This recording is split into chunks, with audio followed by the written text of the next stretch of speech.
Pierre, on parle de tumeurs bénignes hépatiques.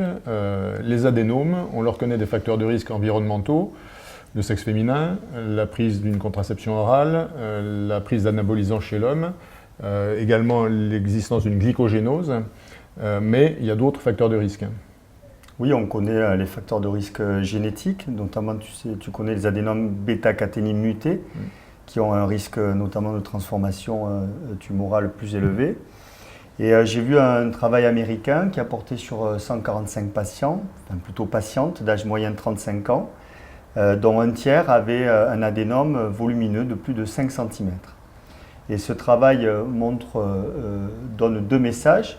Le premier message épidémiologique qui n'est pas très connu au jour d'aujourd'hui, c'est que le groupe adénome de plus de 5 cm est relié à un IMC plus élevé, notamment 33 dans cette étude, mais que cette association n'est pas démontrée avec les autres cofacteurs du syndrome métabolique.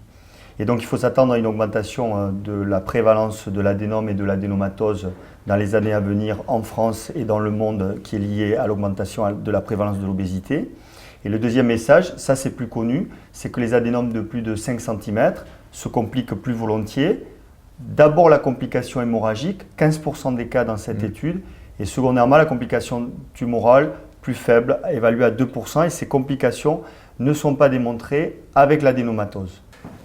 Donc finalement, le lien avec l'IMC colle bien avec les propositions de prise en charge des adénomes dans les recommandations de l'EASL en 2016. Absolument.